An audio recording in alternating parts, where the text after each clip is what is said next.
চুলিহারি জটাধারি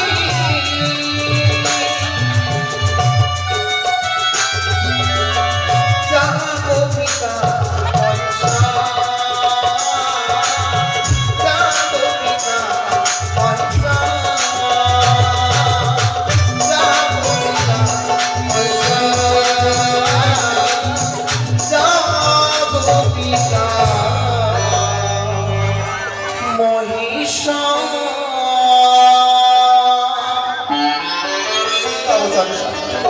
কে কে যাবে বলে পিতা পিতা বলে কে তুমি আসিয়াছ বলে কৈলাসপুরী পিতা আমি তোমার কন্যা পিতা নেতি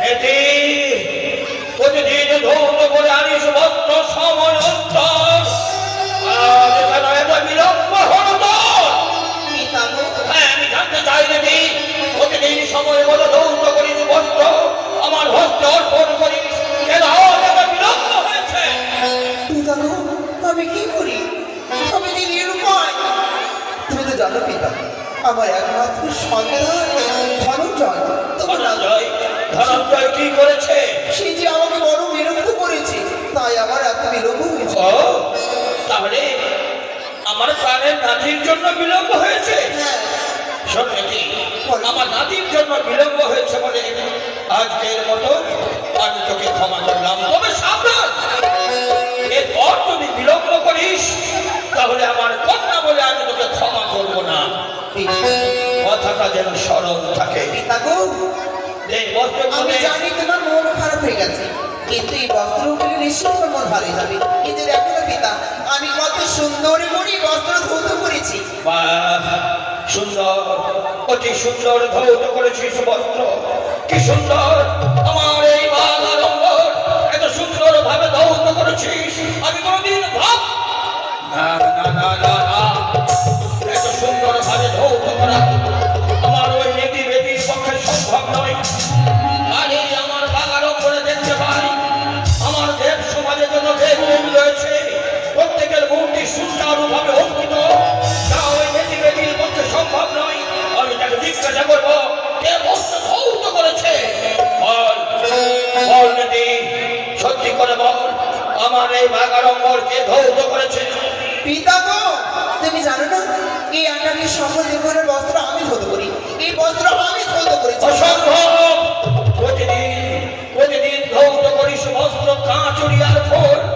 আজ কেন দেখি বস্ত্র সূর্য সমতল আমি ধৌত করেছি পিতা আবার মিথ্যে কথা বলছিস সত্যি আমি ধৌত করেছি বলে যাস না আমি তোর পিতা আর পিতার সম্মুখে মিথ্যে কথা বললে নরকেও তোর ঠাঁই হবে না বল সত্যি করে বল যে ধৌত করেছে আমার এই বাগান পিতা পিতা গো, কে ধৌত করেছে মর্যাদা করবে পিতা এই ধৌত করেছে আমার নাতনি না তুই হ্যাঁ শোন শোন শোন নেত্রী আমার বঞ্জি হয় তোমার নাতনি শোন শোন শোন নেত্রী ভাঙর ছলে ওর ঘরে জন্ম তোর বঞ্জি কোথায় পেলে বল সত্যি করে বল সে ধৌত করেছে এই বস্ত্র আমার আমার তো মনে হয় না তোর বঞ্জি রয়েছে আর তোর বঞ্জি এই বস্ত্র ধৌত করেছে আমি অনেক সুযোগ দিয়েছি তোকে আর নয় এখনো যদি আমার সম্মুখে মিথ্যে কথা বলিস তাহলে কন্যা বলে আমি তোকে ক্ষমা করবো না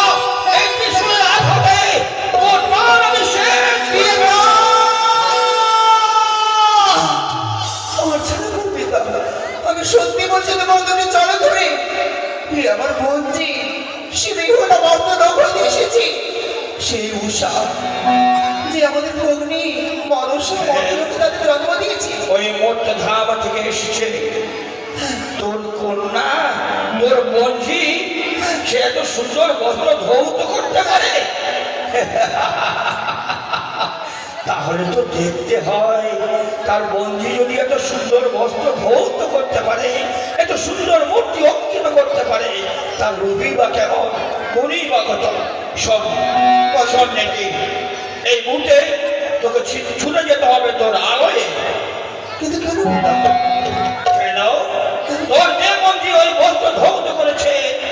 তাকে সুন্দর করে সাজিয়ে দিয়ে আমার সম্মুখে নিয়ে আসতে হবে। ও আমার বঞ্চিকে তোমার কাছে নিয়ে আসতে হবে। হ্যাঁ। কিন্তু জানো গো পিতা, হ্যাঁ বলো। আমার বঞ্চির সারা অঙ্গে যে ছিল বস্ত্র, ছিন্ন বস্ত্র, হ্যাঁ, তাতে কি হয়েছে? তোর মায়ের যে অগ্নিপাতের বস্ত্র ধৌত করেছিস, সেই অগ্নিপাতের বস্ত্র পরিধান করিয়ে সুন্দরভাবে সাজিয়ে আমার সম্মুখে নিয়ে আসবি। তার অঙ্গে যদি কোনো অলংকার না থাকে, তাহলে কুবেরের অলংকার ভান্ডার থেকে কত সুন্দর সুন্দর অলংকার চয়ন করিয়ে সুন্দর করে সাজিয়ে আমার সম্মুখে তুমি নিয়ে আসবি। আমি যে দেখতে চাই দেবী, আমি যে তোর ওই বন্ধুকে দেখতে চাই যে এত সুন্দর বসন ধৌত করতে পারে, এত সুন্দর মূর্তি অঙ্কিত করতে পারে। যথার্থ পিতা, আবার কোনো মহিমা। জয় পিতা মহাদেবের জয়, জয় পিতা মহাদেবের জয়, জয় পিতা মহাদেবের জয়।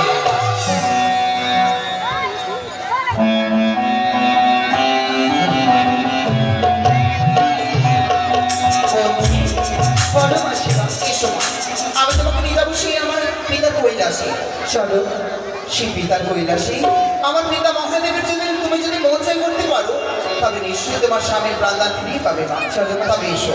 ও মাসি ধীরে চলো, দেবতার গো মাসি আছি কত দূরে।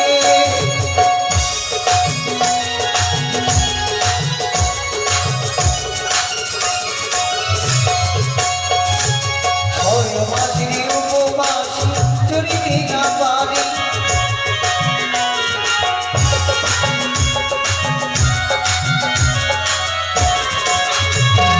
চলিতে চলিতে মাসি আশা খেয়ে পড়ি।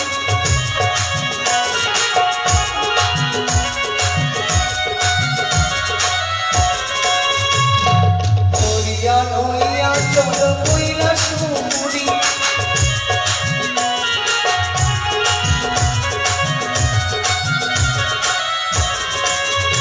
আমার হংস বাহনে দেখি পোতা।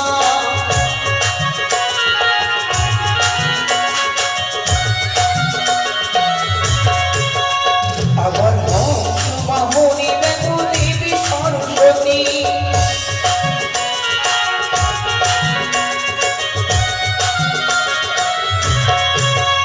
ও তাহার জননী আমার প্রণাম জানা,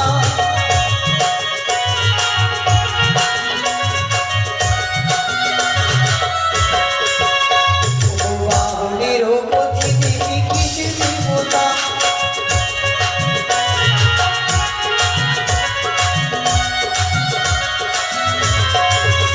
ও গো ময়ূর বাহনে দেখি কোন দেবতা।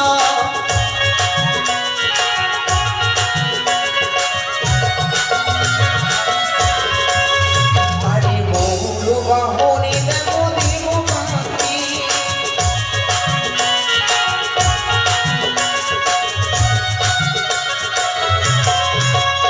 ও গো তাহার জননী আমার প্রণাম জানা।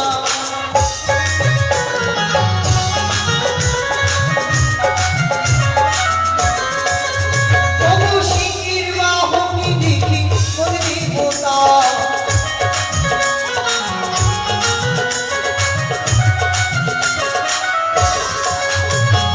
সিংহ বাহনে দেখো মা দুর্গা।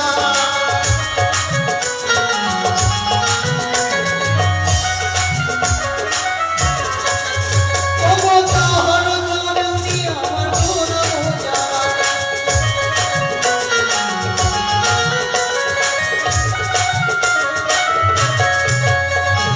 বাগম্বর বেশি দেখি কোন দেবতা।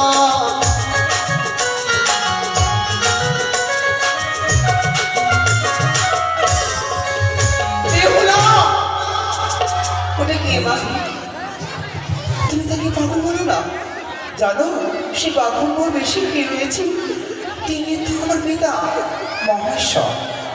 একমাত্র তার যদি ধ্যানে মন্ত্র নিয়েছে, তার যদি ধ্যান ভঙ্গ করতে পারো, তার যদি মন জয় করতে পারো, তোমার সীমন্ত সিঁদুর ফিরে পাবে। ও তুমি যে ওই পথের মাঝাতে বলছিলে, হ্যাঁ তার সারা অঙ্গে ছাইবর্ষ নাকা মস্তকে বড় বড় জটা, সে আমার পিতা মহেশ্বর। সে অল্পতেই সন্তুষ্ট। হ্যাঁ, তাই তো এক নাম বলি সন্তোষ। সত্যি হ্যাঁ, তুমি আড়াল হইতে দেখবে তাহার চরণে আমার জানাই প্রণাম, হাসি ধীরে চলো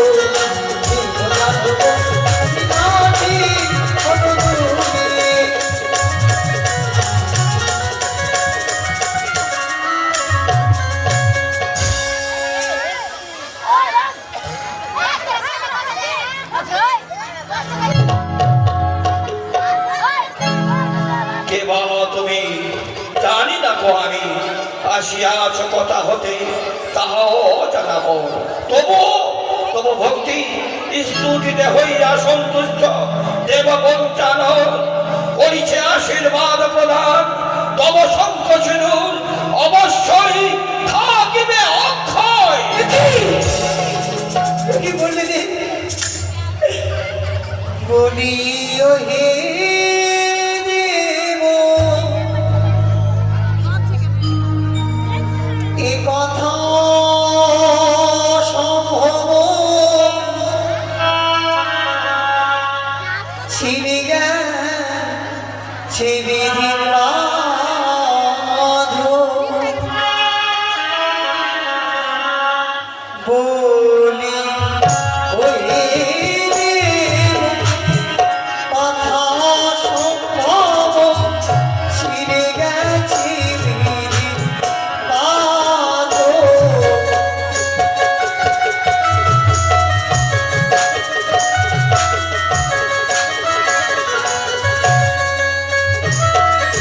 তোমার কন্যা ভীষণী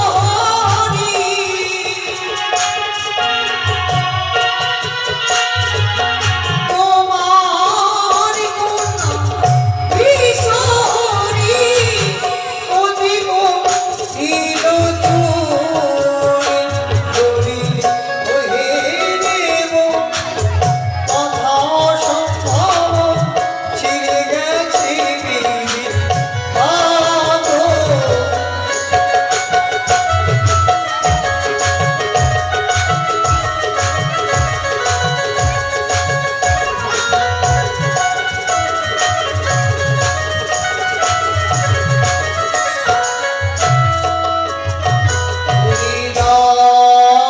প্রভু মোদি ফিরায়া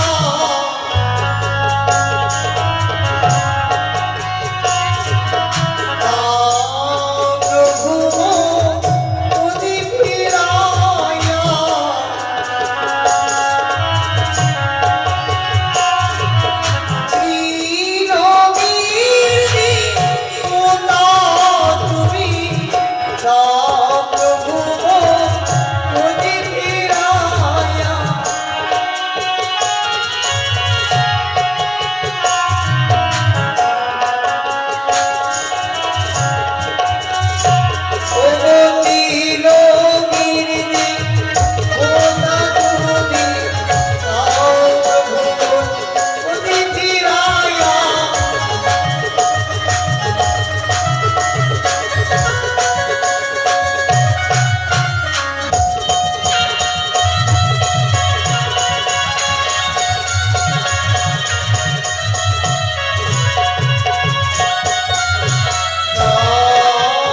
প্রভু মোদি দিয়া